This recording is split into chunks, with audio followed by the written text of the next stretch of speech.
Well, welcome to How to Lead with an Equity Lens in a Hostile Climate, or in other words, some of you are not able to say equity. This session is for practitioners who believe in the importance of equity in doing sexual violence prevention and response work during a time of significant resistance to the term. So I want to give you a little bit of information about myself. I know a few of you already saw signed up, so thank you for being here. For those who I have not yet met, I'm Amy Costa, she, her pronouns. I own two small businesses. With 7 and 9, I consult with higher ed institutions on effective implementation of equal opportunity and equity initiatives. Revisionary leadership is relatively new for me. I started this to work specifically with women who are in high stakes leadership roles who are in need of a trusted thought partner navigating sensitive issues. My background is in law and social psychology. I worked in the field of equal opportunity, equity, diversity, inclusion for over 20 years, having spent many years as an equal opportunity compliance officer and Title IX coordinator in higher ed. I believe that there is a lot of value in compliant systems, and I think, more confident than the average person out there in what the rules say and what they mean and how they should be implemented. At the same time, I've also seen limitations of compliance firsthand, whether it's that the rules are unfair or that the interpretation of the rules is done so in a way that can be harmful for those they were intended to protect. I feel really strongly that no one should experience harm because of their sex, gender identity, sexual orientation, or any other identity that one holds, and that those who do feel mistreated should have equitable access to support, resources, and resolution options. This is why I think it's so important to persist with attention on equity, even in difficult times. As far as the photos up here, just a couple other things. I live in Raleigh, North Carolina. My favorite place to be, though, is on a lake in northern Michigan, which is the photo in the middle at the bottom. But primarily in the summertime, there might be some Michigan people in here. And I actually do love the winter too, but my partner does not. And so we have come together on summertime in Michigan being a good place to be. Not everybody realizes just how awesome it is up there. And then on the right side are my two adorable little dogs. Those are Olive and Pickles, included just for cuteness. And to lighten up kind of a tricky topic.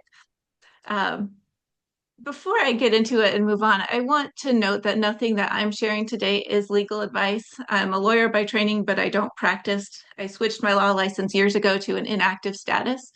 In addition, nothing I'm suggesting today is with the intent of breaking any laws. It's my experience that a lot of institutions are kind of over complying and they're looking at risk from one side.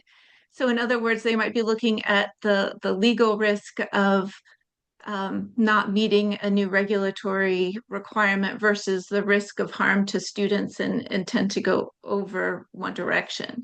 So I'll simply be exploring all that we can do to prevent and respond to sexual violence while maintaining equity as an important consideration.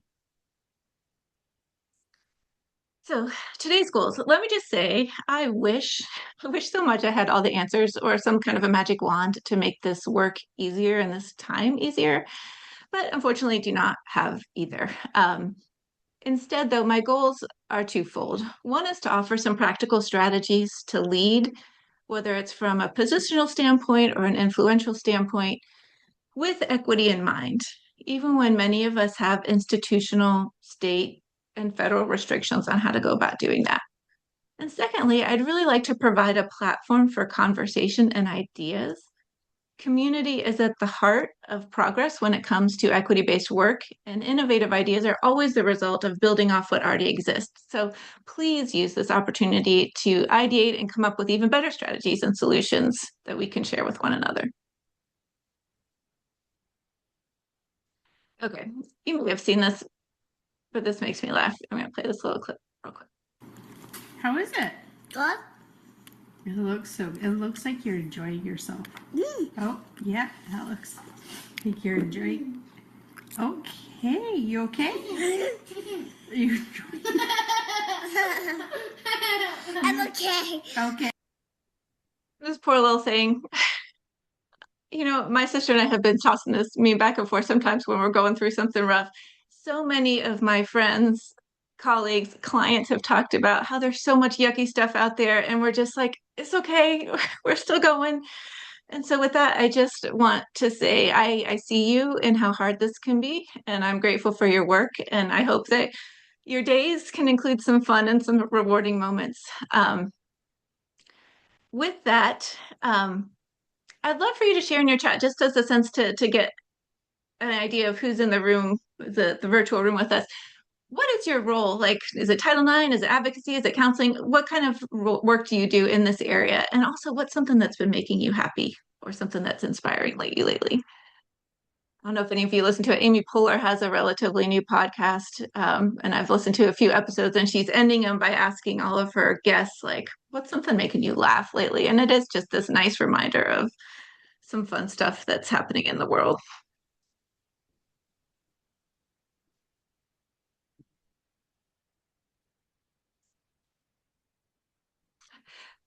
Jenny, thank you. Yeah, same.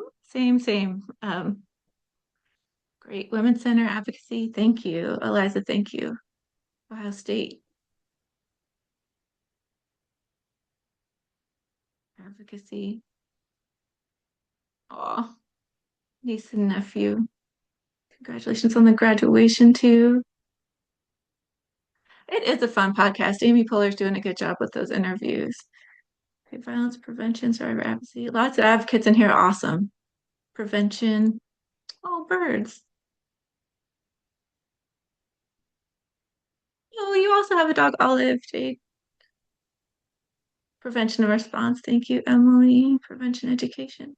University of Michigan. That's my alma mater. Good luck with the birthday party. That's great. Educator. Comedy shows, for sure.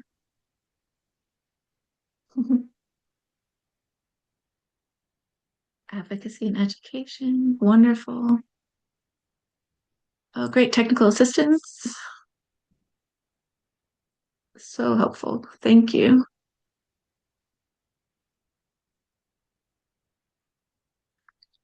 All right. Well, please do keep chiming in, as we go, and don't hesitate to add some questions or comments in the chat as we're moving along. Oops, I'll play again. There we go. So just to frame out our conversation, I want to take a second to talk about what makes this moment hostile. In my circles, this tends to be pretty clear, but I don't want to assume, and there may be some folks here that are either new to the work or living in a state where they're not feeling as much restriction, which is a nice, lucky place to be.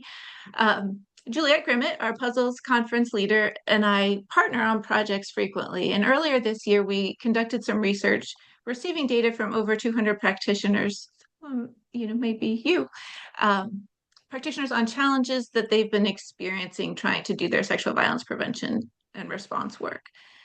The data we received was really rich, and these bullets up here are just overarching categories. So folks were feeling a lot of challenges when it came to federal and state political environments, shifting institutional priorities, which is often connected. Similarly, all of this is interconnected, limited or reduced access to resources, and also overburdened practitioners. So this may ring true, some of them more than others for you. And again, I see a lot of interconnection there. From my perspective, a year ago, the climate was really one of all this confusion and contradiction. There were a bunch of executive orders and lawsuits that were a flurry related to equity, diversity, and inclusion and shifting Title IX expectations. Today, I think my sense is that things still feel very confusing, but they're a little bit quieter, which in some ways is helpful because we feel a little bit more confident plugging away, but in other ways, we're doing so in an environment that's already constricted.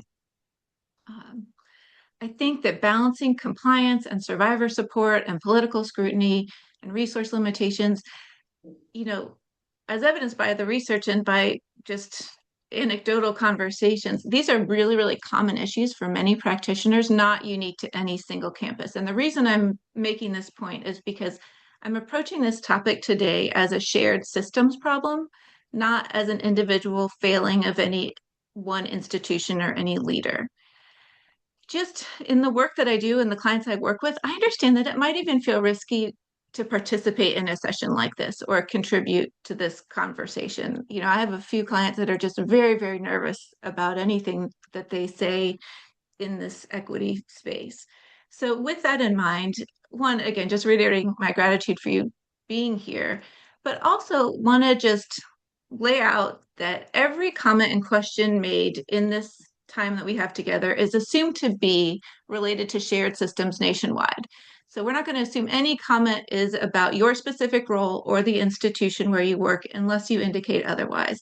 And I feel very strongly about protecting you all for being here and having these conversations. So please know that we're anonymizing it to the degree that we can in the same way that we, protect survivors that report. And, we want to give them as many options as possible to have control over what they share publicly. With that in mind, when talking about leading with an equity lens, I also think it's important to share how defining equity, which is really simply employing fairness and justice into operations in a way that takes existing inequalities into account. I will say The Giving Tree is not my favorite Shel Silverstein book, which is where this image is coming from, but I did like the picture to demonstrate equity. If resources are naturally leaning a bit in one direction, let's just give folks on the other side a taller ladder. Equity can be that simple, and that's the approach that I'm coming from today. So again, because I feel so strongly about protecting you all and just wanting it to be documented in this recorded session, it's worth noting again that nothing in here is legal advice. Nothing is suggested to operate against the legal requirements. Every comment anybody chooses to make or any question asked is assumed to be related to shared, issues, nationwide systems, and no comment is assumed to be about any one specific role or institution unless you choose to indicate otherwise. I know this is tough, and for some it might not feel as needed or important, but I know that it does for some too, and I just want to be sensitive to that. Okay, so given that, I would love for you to share your experience. I'd love to hear about what barriers to equity are coming up for you. And again, you in the sense of, so this is maybe something you know or you have heard is happening at another institution. We're not going to assume it's about you specifically. So general you. What's getting in the way of equity-minded sexual violence prevention and response work? Please feel free to type your thoughts in the chat. And I will say that all different states have different levels of restriction, but what one is going through can definitely be informative to others in the greater understanding. Oh, thank you, Christine. Yeah, university boards in certain states. Thank you, Jennifer. Not being able to use the word survivor, interesting, for concern of pushback from leaders. Erasure of gender and race root causes. Definitely, I've heard that many times. Unclear and changing guidance. Yes. Equity and DEI language. Thank you. Job postings, silencing survivors. Oh, these are all really resonant and certainly not alone. Restriction of education. Yep. For those who are already underserved. Definitely seeing that. If you're not sure of the status of laws or regulations in your state, there are great legislation trackers out there. If you have a subscription, the Chronicle of Higher Ed has one, Ed Trust has one. One I've been really liking lately is the Meltzer Center through the NYU School of Law. They have a DEI legislation tracker. Watering down, restriction, yeah, uncertain financial risk. Thank you all. These are all definitely issues that are coming up a lot for people across the country.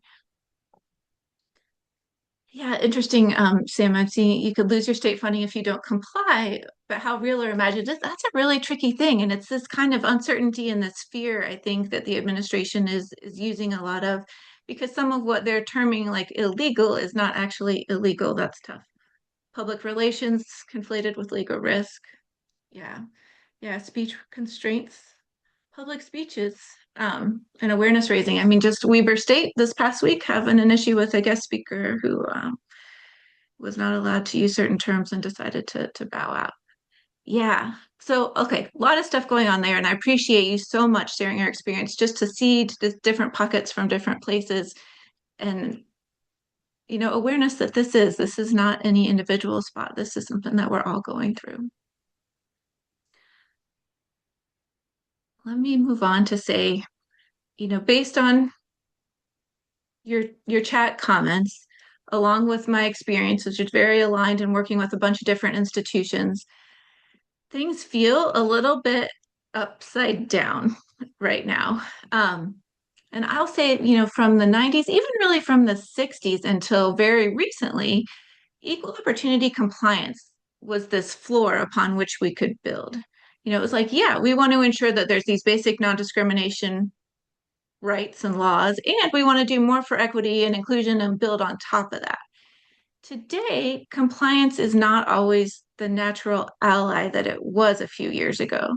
What was the floor sometimes has become the ceiling in many places. And there's this prevalent institutional fear. I saw it reflected in the chat comments, you know, about what even stepping like a little toe past what's required is going to do. So institutions need these strategies to stay equity minded when compliance is feeling like the ceiling instead of like the floor as it was, just a couple of years ago. I want to talk a little bit about some core tensions that have come up in research, referencing this research that Juliet and I did earlier this year, along with my experience with clients. There are some pretty clear themes about tensions that practitioners are facing. One being compliance versus care. So meeting these regulatory mandates while supporting survivors. As I was just saying, increasingly compliance is feeling like this limitation other than the foundation for equity-minded practices, and figuring out how do we best care for those who are in need of support, who are traditionally underserved, while also making sure that we're complying. And there's this tension there. Another tension is neutrality versus values. There's a pressure for institutions to appear neutral in a lot of ways versus their values, which tend to have equity influence in them, meaning that they want to make sure that groups who are traditionally underrepresented or minoritized are given equitable access to resources. And then lastly, fear versus possibility. As I saw noted in the chat comments too, there's this institutional fear of litigation and funding loss. And that's all real. I think that's very real and legitimate fears. And it's coming up against this chance to innovate and create possibility or even just maintain services. So fear is getting us in this freeze state instead of opening up pathways for new things. So I do want to just pause and say, are any of these three tensions resonating with you in particular right now? Did I miss anything? Is there anything that's kind of at the heart of this, equity tension that I haven't touched on?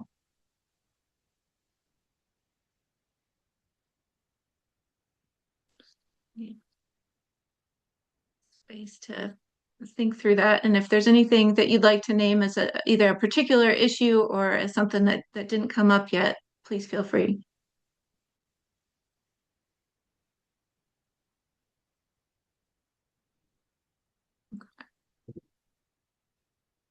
So I'm going to move into a little bit of what the equity related issues are that are particularly impacting survivors. And so I want to recognize that our experiences are varied, but it is important to lay out the current equity related challenges that many are experiencing. And this is not an exhaustive list at all. I also haven't cited the research here. There just isn't a ton of room, but feel free to contact me if you have any interest in a particular bullet. One issue that is coming up perpetually is identity-based disparities and victimization, right? So students who are LGBTQ, gender nonconforming, who have disabilities, they're reporting higher rates of sexual violence, certainly an equity issue.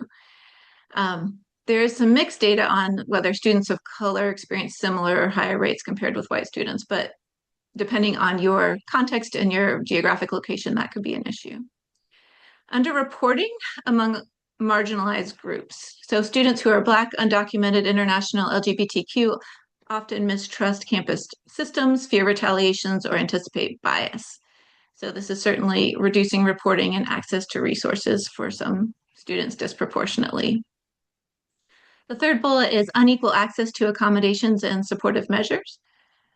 Research is showing that students with disabilities are facing inconsistent accommodations, and that international and undocumented students are facing visa and immigration related fears, not surprisingly. LGBTQ students may worry about being outed, so lots of unequal access potential. Also, on the fourth bullet, bias is embedded into investigative and adjudicative processes, not intentional, always, but investigations are influenced by credibility assessments that are shaped by race, gender expression, immigration status, and disability. And the ability to, you know, train our brains to move around that bias is an important skill that folks need to implement as those working out resolution processes. So that can be hard to do sometimes. Prevention programs assume a typical student. This is also becoming an equity issue because many prevention efforts assume heterosexual norms, traditionally aged students, and also US cultural norms. So we're not necessarily getting to what each individual student is going to need.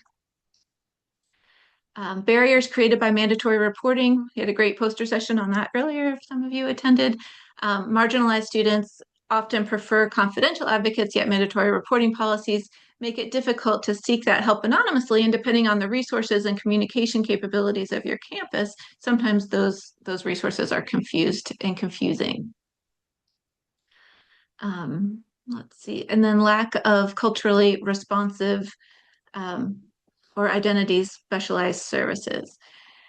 So whether it be that a campus never had, identity specialized services, or in the past couple of years has eliminated identity specialized services, the lack thereof of LGBTQ affirming advocacy or bilingual services, disability accessible trauma counseling, or even staff with cultural competence is creating a barrier related to equity for student survivors and employee survivors. And then I also want to mention practitioners, equity issues that involve practitioners. Um, Again, not an exhaustive list, but I think important just to frame what we're talking about today together. With practitioners, there has been a trend toward role marginalization and lack of influence. So practitioners, including Title IX coordinators, advocates, prevention specialists, they're often mid-hierarchy and viewed as more programmatic staff as opposed to strategy leadership staff, depending on the institution. Also, emotional labor. You all know this, too well. Practitioners absorb really high volumes of trauma exposure, student pain, and institutional policies, which is going to impact ability and capacity to do one's work, affecting burnout, affecting retention, and so forth, equity related. There are racialized and gendered expectations of care at play as well. So women, people of color, LGBTQ staff are expected to be more caring and available while being scrutinized more for bias. And so just the presence of your identity in your role has potential equity implications. Limited staffing, especially, in smaller places, community colleges where we've seen more turnover or folks are having to wear multiple hats and do multiple different roles. A lot of campuses only have one person that's covering all these different things, and understaffing can be a big equity issue because overloaded roles will not only increase burnout, but also reduce consistent services for students, particularly those who are most marginalized. Let's see what else. Inconsistent training and professionalization, excuse me. Prevention roles are varying widely across campus. And like I said, a lot of times people are called in to do multiple roles at the same time, but we haven't resourced these individuals with adequate training to do their work in a way that is going to be respectful and equitable to all of the survivors that they're serving. So that can be an equity issue. And then lastly on here, threats to job security and political targeting. So a lot of these recent restrictions on gender-related programming and controversial concepts, equity and things, are forcing practitioners to modify their programming in ways that lead to diluted services, for students who are most marginalized, and also really change the ways folks are doing their work, which is leading to job dissatisfaction.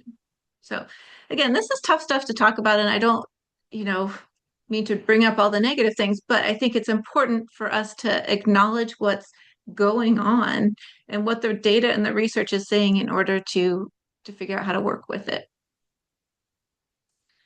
So to me, it boils down to, the big question is that students and employees, those who are most likely to experience sexual violence, are also those who often slip through the cracks of neutral or one size fits all systems. And that's the direction that a lot of institutions have been heading.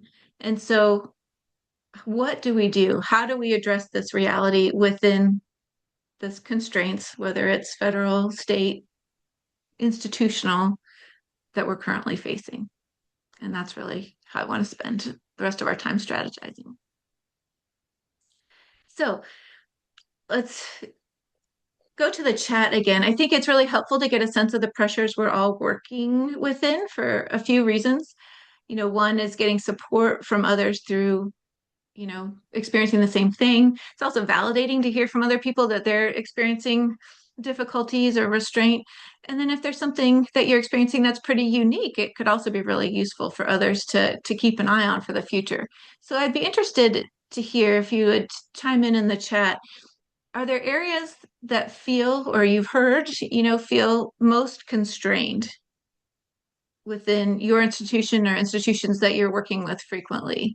Does one of these areas feel particularly resonant, or is there something that's not up here that you're feeling a lot of restraint around? Prevention, thank you, Sam. Yeah, staff capacity, absolutely.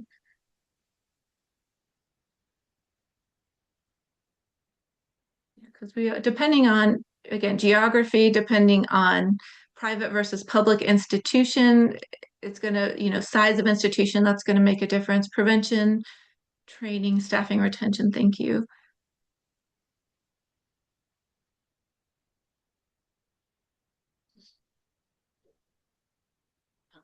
That's helpful. I meant to do a poll with this just to use technology, but then I didn't get around to it.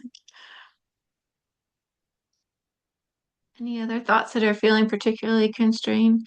And I also understand not wanting to chime in. This is a tricky thing, and there's different levels of comfort. Oh, so I appreciate hearing what's happening out there, and I think not only these comments, but the comments earlier in the chat, we have a good sense of some areas where we need to work on alternative ways of approaching equity. And so here are a few strategies that I want to talk through. Like I said earlier, I really wish I had all the answers. I have worked with quite a few institutions though, and I'm keeping a close watch on the national landscape. With that, I would like to offer 4 strategies to center equity. Some of these are going to make sense from your perspective, from your institutional perspective. Some of them might not. And what I'm hoping is that some might spark an idea or an innovative new strategy that I would be absolutely honored if you would be willing to share with the group here, or if it comes to your mind later, share with colleagues who it will be helpful to. The strategies, and I'll talk about each having tactics. I'll talk about tactics for each strategy as we move along. But the strategies I'm bringing up are: 1, leaning on institutional values and strategic priorities; 2, implementing micro justices; 3, reframing and modifying; and 4, investing in humans, through care and collaboration. Okay. And thank you, Katrina and Jacqueline. I'm seeing your comments come in there. Prevention, investigation, yeah, and prevention programming. So the first strategy is leaning on your institutional values. My guess is that many of you are doing this.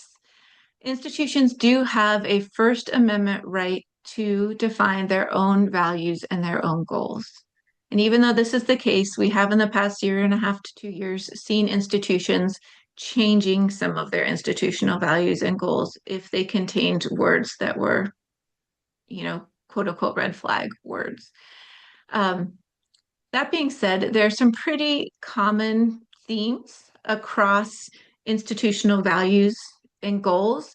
There's going to be one about scholarship, faculty excellence and innovation or something along those lines. There's always going to be something about student success and opportunity. There's a lot of times something about integrity or respect, safety. Similarly, there's something with sustainability and resourcefulness often, particularly with public institutions. I see a lot of service, stewardship, community. And then lastly, there's frequently something to do with global perspective. So an exhaustive list, not every institution is going to have one of every one of those, but just to kind of get your mind thinking about what I'm talking about when it comes from institutional values. Um, I would love to, in the chat, if you would share an institutional goal or value that you're familiar with, whether it's your institution or somewhere else, and how you could align it with some of the work that you're doing. I know we've got a ton of advocates in here. We have some training folks in here, perhaps some prevention programming stuff going on here. Do you see or do you know of a kind of an institutional value and share how that aligns with your work? So for instance, like I did Title IX a whole bunch when I was within institutions, and Title IX is a pretty easy one to tie to student success related institutional values, because if Title IX, for instance, supportive measures are not given to students, then the students are not going to have continued access to academic programs that they are entitled to under the law. So yeah, I could make a connection. Oh, great. Thank you. I see a few in here. Yeah, integrity. Absolutely. Integrity. Certainly, I could see aligning with sexual violence prevention response work. Preparing future leaders. Yeah, training peer educators. Absolutely. I mean, that's a huge skill set to be able to educate your peers, right? In terms of future success. Exactly. That's a really positive way to tie your work to an institutional level, enterprise level goal. Student success, thanks. Yeah, Janine. Yeah, retention on their academic journey, right? I mean, how many students have we seen withdraw because of their experience with sexual violence on campus, right? So, I mean, retention is huge when it comes to student success and graduation. If a connection isn't coming to you initially, or even if one does, it can be a good exercise, not right now, but just as a note to ask AI later on sometime. Like, here's this project I'm working on, or here's work I'm doing. Can you present the strongest arguments for how this work supports the institutional mission, vision, goals, or strategic plans? And, it's always interesting to see what AI can then spit out. It might come up with something that you hadn't thought of. Oh, Jessica, thank you. Yeah, principles of community align very well with pillars of prevention. That's great. Right. So certainly aligning with institutional values is not going to guarantee anything, but being able to use that language, particularly if you're having to advocate for continued programs, services, resources, and so forth, it can be really a valuable tool to center equity moving forward without necessarily raising a red flag. Thanks. Okay, a little bit more on strategy one, leaning on institutional values. It's really helpful when you can ground your work in one, strategic planning initiatives. Strategic plans are where resources tend to be allocated. So if you have something in the institutional or department level strategic plan, that tends to be a great way for resources to be allocated to that particular program or initiative. A lot of times your work may not be explicitly named in strategic planning initiatives. And if that's the case, I'm cautious about saying this because I know you have tons of extra time on your hands to go do this, but it wouldn't hurt to take a look at your strategic plan, to kind of comb through it and see if there are areas that your work might support initiatives that are named and that are receiving resources. And if you see a strong connection somewhere, consider reaching out to the department that's responsible and offering to contribute to those outcomes that they are tasked with achieving. Because I can tell you from firsthand experience, like, those people that are named in the strategic plans for getting whatever the tactic is done that they need to get done, they're looking for data to support that. I also would encourage you to ground your work in compliance. And I do realize that I started earlier talking about how compliance is not currently this natural ally to build upon, but there are still rules in place, and that some of them may directly impact the work that you're doing. Some of the Title IX's provisions, for instance, can be supportive of the sexual violence prevention and response work. I also want you to think outside regulatory requirements, but perhaps there might be system, if you're part of a university system, there might be system level requirements. Also, accreditation requirements is a big one that your institutions are paying attention to. So familiarize yourself with those if you have a chance, or even just put something in AI to get some additional grounding for the work that you're doing. And then lastly, safety. All sexual violence prevention and response practitioners have some link to campus safety, which is not always going to be explicitly named as an institutional value, but I've seen a ton of successful momentum building around safety because on its face, it feels very neutral, but you can certainly align it in a way that is equitable for students and for employees. And then my last kind of tactic under institutional values is just persistence. Whatever you've been able to continue doing over the past 18 to 24 months is a really good indicator of something that your institution values and has deemed worth the risk, or has significantly flown under the radar. So either way, assuming that the work you're doing is meeting the goals you've set, please keep it up and keep going. All right. So moving on to a second strategy that I have called micro justices. This is really where I'm just kind of suggesting you put your energy into areas you have control over. A few tactical examples are um, micro equity centered assessment. So maybe it's just before sending an agenda or publishing a newsletter or developing some kind of training program, being really intentional about spending a few minutes checking for equity related, you know, points like inclusive language or accessibility formatting, or that you've clarified rights and responsibilities, or that you're clear on privacy versus confidentiality, that you're using a trauma-informed tone, or have addressed any identity-related barriers. I think a lot of you are doing that in practice much of the time, but also a few minutes of intentionality behind it can go a long way. I also encourage micro trend spotting. So within your scope of work, look for a couple of patterns every month, whether it's maybe demographic reporting patterns, or maybe you're seeing a lot of barriers for graduate students come up this semester that is a new trend, or perhaps there's a particular college or department that's getting a lot of reports. And I would encourage you to share that insight with either your supervisor, your team, something to bring attention to trends that are having an equity impact, because there might be an opportunity to scale how those are addressed. Micro pilot initiatives. So test a small change for an equity impact, something that doesn't require some kind of formal approval. Try something for a couple of months. Maybe it's explaining a policy in a different way, or giving reporting parties a preference or a choice in meeting location as opposed to having to come to one particular spot. Trying out new activities in a training session. Yesterday, there's a great presentation on using media. Maybe it's updating your content of your presentations to include more equity-centered examples. Evaluate the impact and then see if that's something that you can scale, right? These are things that you can do without, kind of alerting or getting formal approval. And then micro conversation shifts. So with this, I encourage you to think about just, especially when trying to build support and coalitions among decision makers, working from an open-ended question spot as opposed to, giving directives to bring others along. It's amazing how when folks think something's their idea, that they're much more ready to work with you on it. So, consider that. Sorry, my screen just glitched there for a second, but I think I'm back to it.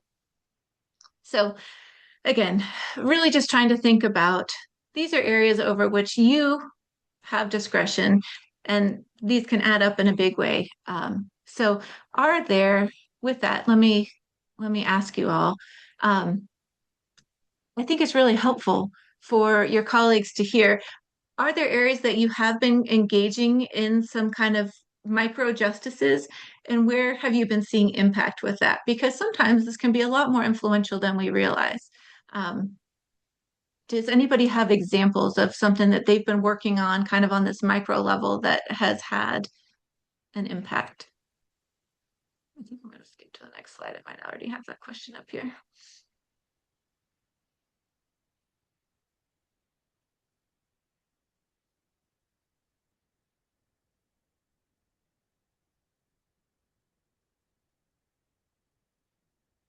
I'm thinking about one institution I worked for where the location of the Title IX coordinator was really public. Um, and that was an intentional choice because they felt like, it felt more safe to be in a public space. But then at the same time, it made students feel like they were very exposed going to that space. There are big windows all around the office doors. And so um, that was something that was a pretty easy change to make. And then they had a much more demographically diverse group of students who were willing to come forward to make reports once the space for reporting felt a little bit more private. Um, I think at one point it was even just putting a curtain on some of the windows that made a big deal.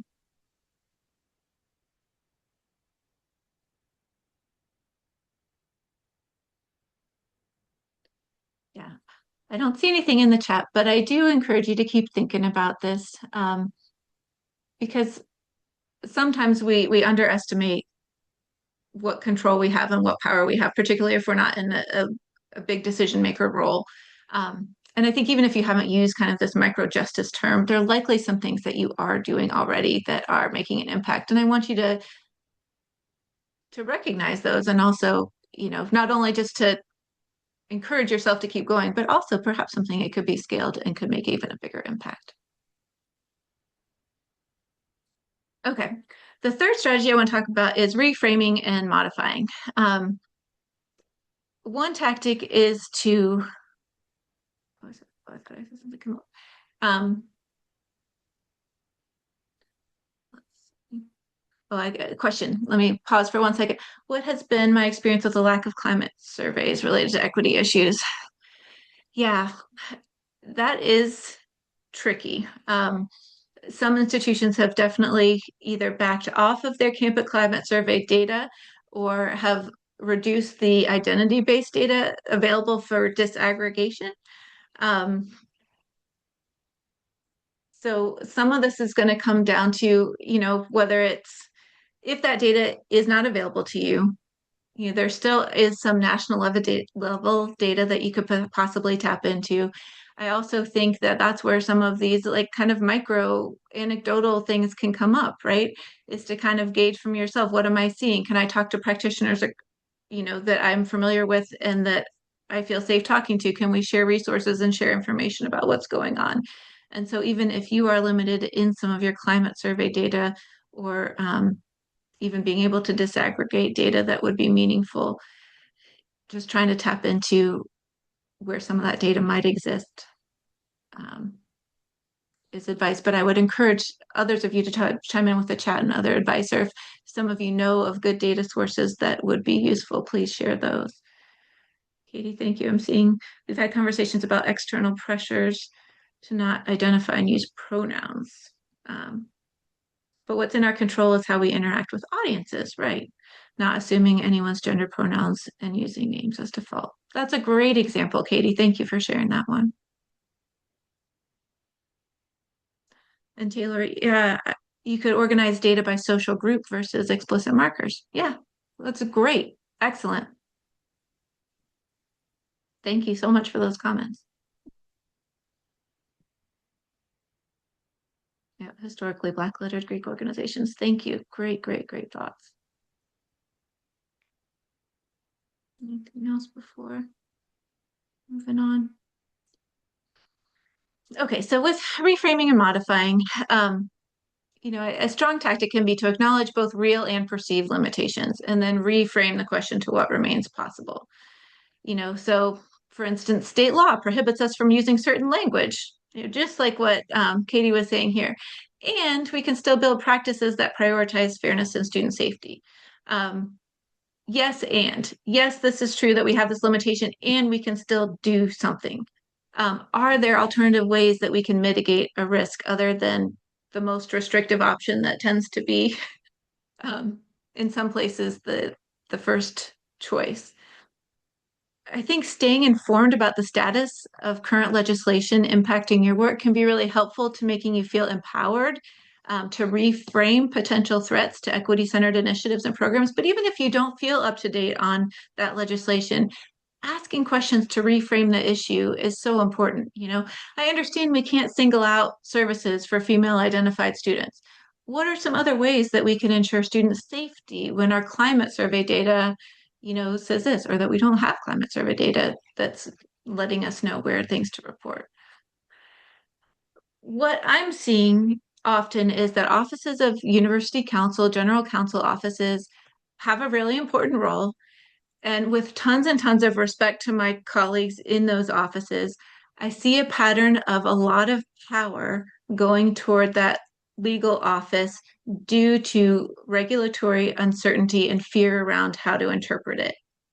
And as a result, there's been a focus on risk that is very one-sided, meaning we're going to view this risk of not complying with what we're interpreting this regulatory requirement to mean. And so we're going to, really be conservative in our approach. But what that does is it does not share the other side of the risk, which is, the safety of students and employees on campus perhaps being impacted by being overly restrictive in the response. Um, and so I think you all, as practitioners, you have a real opportunity to bring attention to other relevant data points from your practitioner perspective. Like, yes, there is this restriction about using a certain term or certain word. And we have data, whether it's anecdotal, whether it is climate survey, whether it is national data, to show that A, B, and C are most significantly impacted by sexual violence or need resources in these three places, whatever the data is that's relevant to the question, what's being restricted. And you can bring a voice to the other side of that risk that's often overlooked. So I really encourage you, in spaces where you have a voice to bring up the other side of the risk to do so, and reframe some of the questions about, sure, I get that there's this restriction, but are there other ways that we can mitigate risk without, going as extreme? Oh, I see some great comments in here. Thank you. Yeah, well, I appreciate it. Yeah. Yeah, we have to be careful. Our general counsel colleagues are awesome and looking out for us in a lot of ways, but they are trained to see the risk, particularly from one side. And so let's offer some balance. This brings me to kind of another way of looking at this reframing and modification. So even if your work does align with institutional goals and values, you may still be feeling resistance due to certain words or emphasis on identity groups. And this is where I think what I call kind of a flip the script strategy is underutilized. And this little optical illusion here is for fun, kind of on theme with the Puzzles conference. It's also a reminder, though, that our brains can look at things in multiple ways. I found that goals and outcomes can be interchangeable with appropriate framing. Think about three elements. You've got the goal that you've identified wanting to work toward, the strategy you've selected based on, existing data, and then the outcome you're intending. Kind of notably didn't start in 2020, but that's where we had this influx of institutions designing and naming goals around equity and diversity, specific ones in the wake of George Floyd's murder. The goals were centered around equity and diversity, and then the outcomes were impacting recruitment, retention, and success. In the past year or two, many of the institutions that had those equity specific goals have removed or revised those. Yet the named outcomes are still really important. So what I'm encouraging here is flipping it. So let me offer an example. Before I offer the example, Liza's comment here is important. Taking a moment to grieve the losses and freedom. Absolutely. Yeah, this is not easy stuff. Breathe and call it what it is and feel the loss before reframing and modifying. Thank you. I 100% am with you, and I think that's incredibly important and critical when it comes to being able to approach these strategies from a grounded place, right? So I thank you, Eliza. I really appreciate you bringing that up. Here's an example of kind of this flip the script strategy that I'm talking about. Let's say you have a goal of increasing support for trans identified students. And given the data you have access to, a strategy you've developed is to employ embedded counselors into a Pride or LGBT center, if you still have one of those, or if you were able to have one of those. And then your outcome that you're hoping for is increased retention for students experience sexual violence. And we can talk about students generally because trans students are students. Just like with this illusion, where the pairs are actually the same color, doesn't look like it. This strategy is not intended to be a cover up of DEI initiatives. It's just literally a different way of framing the work. Let's look at it from a flipped perspective. The goal is increased retention of students increased retentions of students who have experienced sexual violence. Let's use the same data-driven strategy, right? Embedded counselors in the Pride Center. The outcome then, if we flip it, is that trans students are going to experience an increase in support. We've chosen that data-driven strategy because we've identified an area of need that is logical and relevant. I will say, this strategy is not always going to work because sometimes the data-driven strategies themselves are also targeted. That's the case. But I do think this is an underutilized tactic that is also aligned with weaving equity into organizational infrastructure, as opposed to having standalone goals, initiatives, and programs that tend to be targeted and more easily cut. So do practice with that and think about how you could potentially zoom out a little bit, and can you reframe your outcome as a goal, and is that something that is going to garner more support institutionally while maintaining the integrity of what you're trying to do. And then lastly, under this strategy to reframe and modify, I also want to mention just using more accessible, more institutionally palatable language while maintaining the substance of the work. I'm not at all suggesting surreptitiously disguising DEI, but really just using an equally accurate descriptor in the program or initiative. This will feel inauthentic to some, I understand. Naming identity-based harm is very, very important. That said, I do think that there can be times where alternative language can work effectively. And you all have offered a couple of examples already in the chat. So it will be up to you to ask yourself, is this a potato type of situation where we can get to where I want to be with regardless of what we call it? Or is this a case where modifying the language is going to diminish the effectiveness or the integrity of the work that you're doing? And again, I think Eliza's comment here is really important when it comes to, let's take a moment and grieve that we have to do this in the first place, feel that loss, and then from that space of having worked through the feeling, be able to zoom out a little bit and see, okay, is this something that strategically I can negotiate with a little bit? Is this a case where I can use power-based violence instead of gender-based violence? Or is that something that is important to the integrity of the program? I'm guessing many of your institutions have employed this strategy. You've already offered a few examples. Any other examples you can offer that you feel good about that was like a good language shift that actually ended up being more accurate once you took a deeper look at what you were working on and how you might frame it?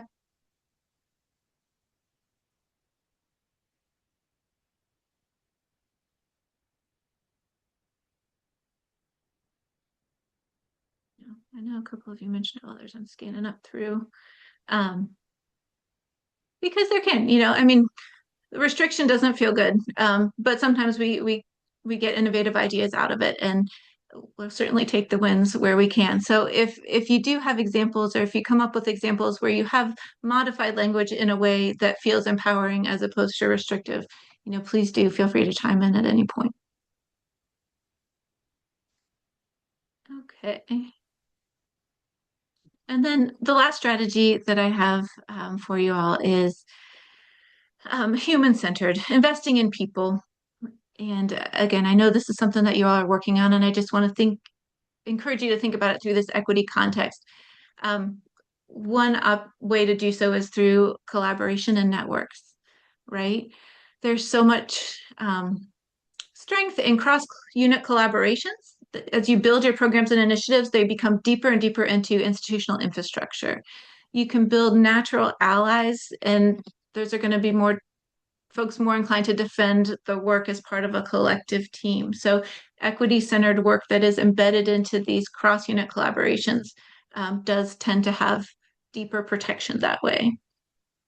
Another way to invest in another way to invest in humans is engaging your networks. I mean, that's a gigantic resource. That's one of the reasons we're all here today, is to learn from others who have navigated similar issues. This Whova platform is a great way to connect with folks you might not have on LinkedIn. I guess as you've got listservs you're part of, engage with those folks. If you're part of a college system, and a lot of times systems have peers across the systems that get together, or even within the state, within a city that's large enough to host that type of gathering. So please do engage your networks, because there will be ideas and innovation and strength that comes from it. And then the last tactic I have under this strategy is investing in you. The work you do is hard. Um, and I see you, and it's so important, but it's taxing. Um, the data is showing that practitioners in this area are overburdened at capacity, and dealing with pretty intense, sensitive topics. Um, And even if the hostility, the restriction that we're feeling is structural or federal or systematic, the impact can feel really personal. Um, Institutional betrayal came up quite a bit in the research that Juliet and I did earlier this year. And it's hard when it's like you feel like your institution is really supportive of the work that you're doing, and all of a sudden they get a directive that they can't use a certain word, and now you feel like your work is undervalued, and that feels like betrayal. So this is hard, and it does get to us personally. I can speak from my own experience. Um, there was a fantastic self-care session this morning, and yesterday's sound bath was amazing as well. I want you to please take note of areas where you have peer support, or you might need to set some professional boundaries to protect yourself, just so that you can keep going, that you can do this important work that's helping so many. One thing that I found to be relatively accessible and helpful is checking in with a colleague about what the biggest drain on their energy is right now. It's possible that there's an opportunity for some problem solving. Maybe somebody's having just really exhausted by facilitating training sessions, or another colleague is really feeling drained by doing so much intake of sexual violence reports. Are there opportunities to lighten one another's load in that moment? At minimum, sometimes it's just naming the thing out loud that's helpful for identifying where one might need to set a boundary or work towards setting a boundary. And I know that's hard when we're all dealing with limited resources and turnover and staff. So, again, wishing I had the answers here, but just want to offer some strategies and tactics that might come into play. In fact, let's work on this one right now. I'm not going to ask you to put it in the chat, just because I think this is very personal, but I want to ask you to just close your eyes for a minute, or lower your gaze, and genuinely think about what work-related task is really, really draining you right now. Is there one particular that's standing out that is just really zapping your energy? I want you to think about it.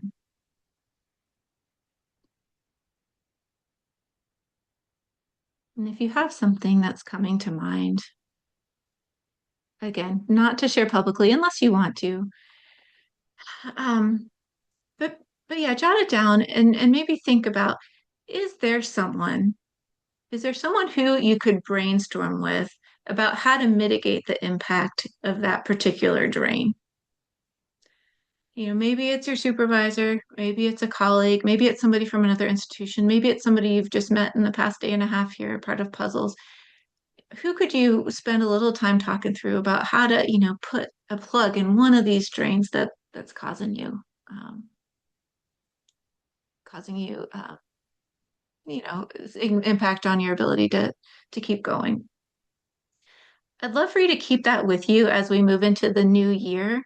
The new year, a new semester is a natural point to re-examine processes and workload, and that could be an opening for you, if not before, to just kind of put a little bit of plug in one of those drains that you might be experiencing at work. But again, it's hard. Your work is important, and I genuinely appreciate it. Everything you're doing to make campus safer for students and for employees that you're working with. I want to acknowledge that not all these strategies are going to be appropriate for every set of circumstances, but just to offer, you might have more tools to work with than it seems at the time. I can't emphasize enough that innovation comes from putting together existing ideas in new ways. So some of what I've offered may feel common sensey, some of it may be, oh, I haven't tried. What I encourage you to keep working with your community of practitioners to stack some of these ideas and reframe them and put them together in new ways to find opportunity to center equity that we may not have come up with already. All right. So I've offered these strategies and some tactics, but I also want to offer a practical tool for implementation.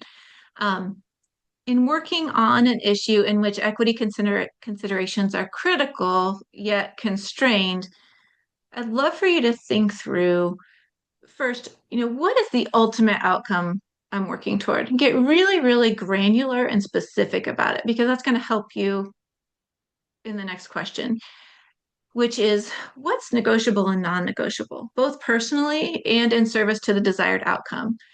For instance, I'm thinking about that language here, like I was just talking about on the other slide. Is using an identity-based term imperative? Might be, it might not, depending on the circumstances. What's negotiable for this ultimate outcome that you're working toward? And then third, given the context, which strategy or strategies are most likely to be successful? Talking to your Office of General Counsel is going to be different than giving a, presentation to, academic deans or, assistant deans or doing a peer educator workshop for students. So depending on who you're working with, what strategies might be appropriate. So think through those 3 steps. And over the next maybe 3 minutes, I'm going to ask you just to do a little journal activity, whether you have a pen and paper with you. Again, not something for the chat, but something for you personally, and you're always welcome to share. I'd love for you to think of a recent sticky situation in which equity was really important but felt restricted or constrained. And then think through how to manage it through these 3 questions. What is your ultimate outcome for this situation? What's non-negotiable? And what strategy might be a good approach? Or how would you shift an approach that you've already worked on for perhaps an improved outcome? And so give you just 2 or 3 minutes to jot down some journaling on this as a way to keep in mind things to take with you and move forward with after this conference.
Just take one more minute.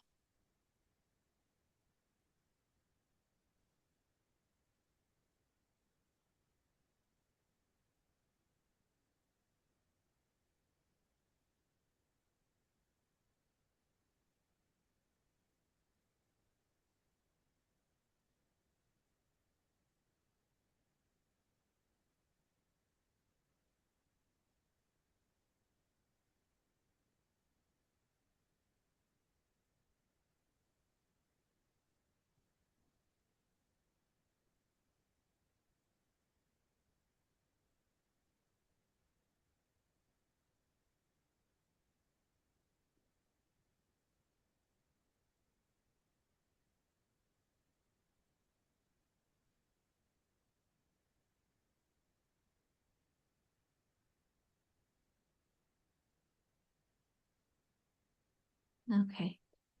I'm going to bring us back together um, and again, this is more meant internally, um, as an activity to think about for things moving forward. And again, wanting to protect individuals from having to share anything too specific on something that is recorded. But please do, take note and build relationships with folks throughout this conference, because I think that there's a lot of shared experiences here and a lot of folks who are working on similar things that could be fantastic resources in brainstorming how to move through, kind of tricky or difficult situations.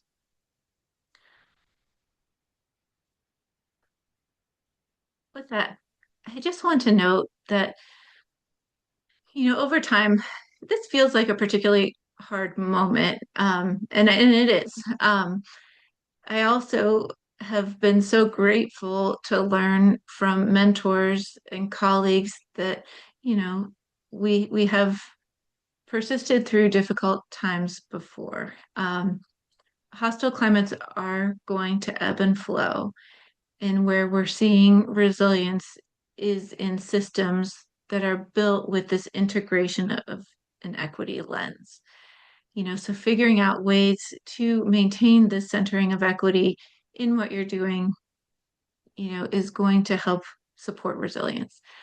So I'd love, again, just to put in your minds as we move forward throughout the rest of the conference and, as you close out the year in your work, where in your role, do you have the discretion to center equity? In some of these micro strategies, in some of, how you're talking to colleagues and what partnerships you're doing, where do you have that discretion? And then think about being really intentional. I mean, my guess is just given how I've gotten to know many of you and given your comments and your insights, my guess is that you're all very, very equity minded just in how you operate daily and consistently. But I also have seen differences upon when individuals put some intention and thought behind it, even if that is their persona to be equitable. If you can put some thought and intention behind strategies and test implementation of those, it kicks it up a notch, right? It gives that just a little bit more oomph and a little bit more presence and, what's the word I'm looking for? Impact, when you put that extra bit of strategy and intention behind it. So please do consider that in moving forward. I wanted to leave just, with a couple minutes here for questions if you have them. But before moving into any questions, I again just want to say thank you so, so much for being here. And more importantly, thank you for the work that you're doing. You are significantly impacting the lives of students and the colleagues on your campuses in a really important way. I'm leaving you with a comic of how sometimes things feel sometimes, at least for me, we're making a lot of lemonade. We're doing a lot with what's going on, but sometimes those lemons are coming at us pretty hard. I just want to use this as an opportunity that I see you, we see each other and the challenges of this work and that we're in this together.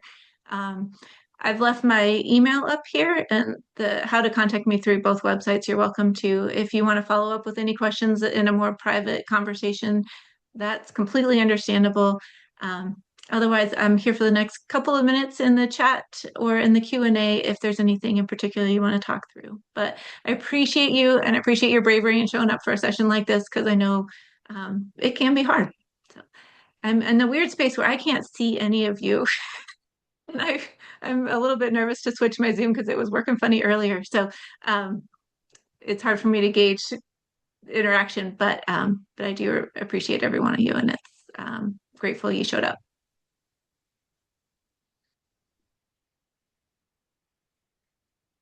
Thanks all. Thank you for the kind notes. Appreciate it.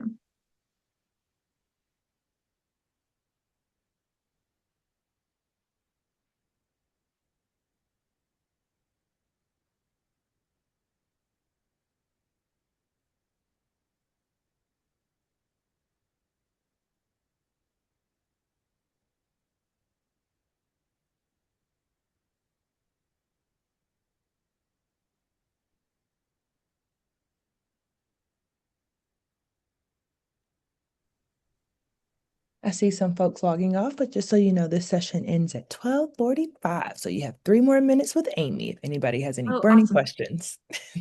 Well, thank you, Taylor. You know what I did? I was looking at the timer counter on my Zoom, and I was Ah, all worried I was going overtime, but you're right. I have got 2 more minutes. no, you ended that perfectly. Thank you. I really appreciate your being here. Thank you for all your support and help. And folks, if you're getting CEs, don't forget to fill out those evaluations. That's how you're going to be able to get the credit.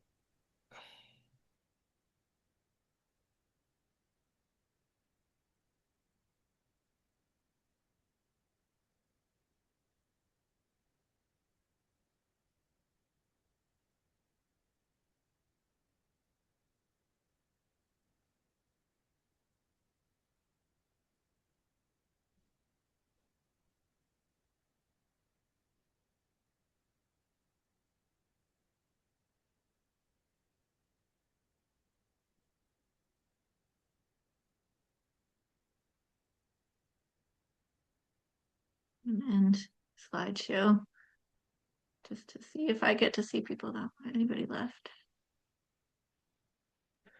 Yeah, we still have about 15 folks, excluding Jessica and I, in the room, Oh, there. Oh, there. Okay. but it looks like we might be able to wrapping up. Awesome. Awesome. Thank you all so much. Thank you, Amy, for this amazing presentation and really thoughtful reflection questions. And thank you everyone for participating. I'll go ahead and stop the recording now. Thank you. Appreciate it. Thanks for Jessica.